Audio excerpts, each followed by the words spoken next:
Assalamualaikum warahmatullahi wabarakatuh. Bismillahirrahmanirrahim. Alhamdulillahirabbil alamin.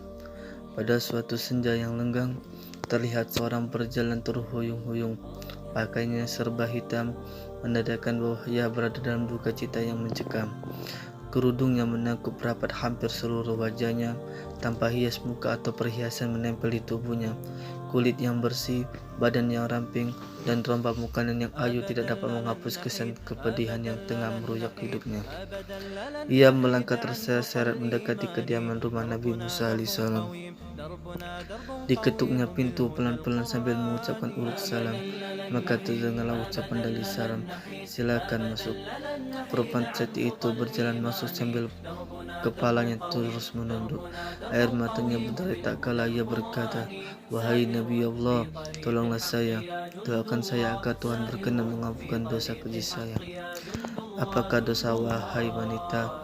tanya Nabi Musa alaihissalam terkejut. "Saya takut mengatakannya," jawab wanita cantik. "Katakanlah, jangan ragu-ragu," desak Nabi Musa alaihissalam.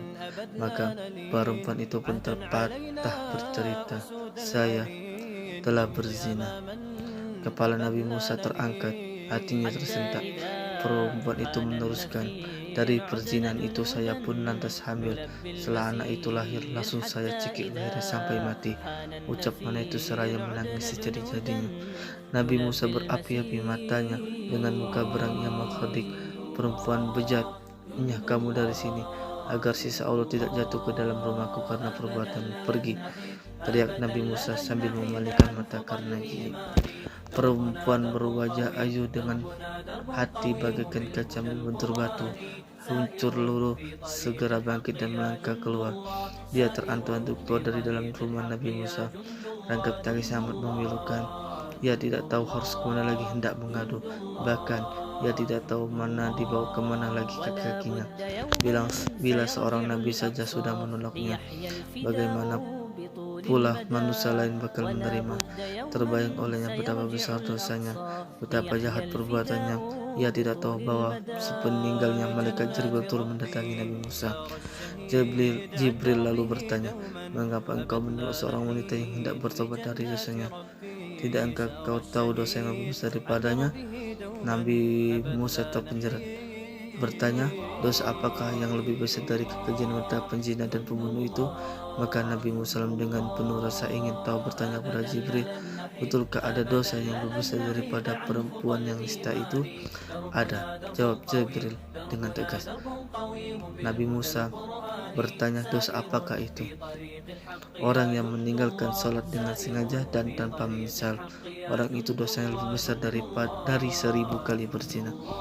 Mendengar penjelasan ini, Nabi Musa kemudian memanggil wanita tadi untuk menghadap kembali kepadanya.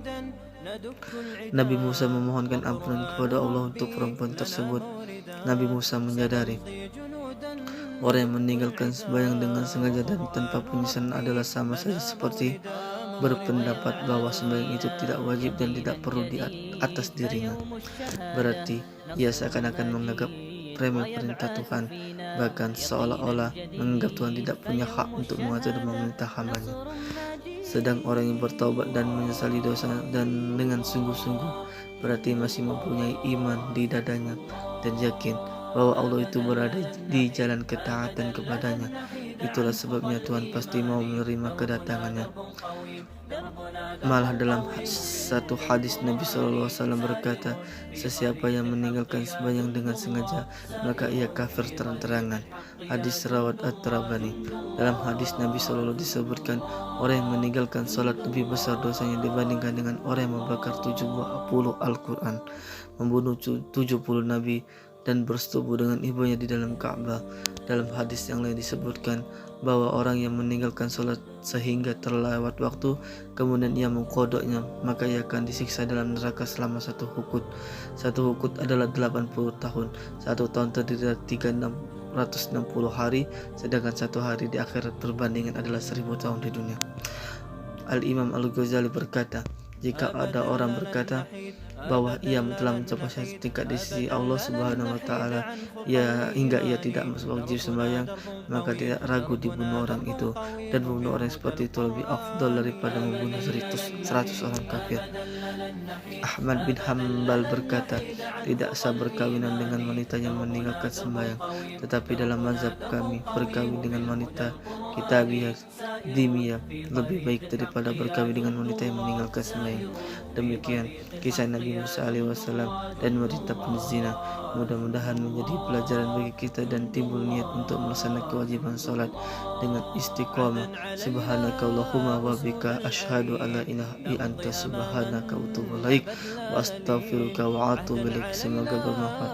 Akhirul kalam. Wassalamualaikum warahmatullahi wabarakatuh.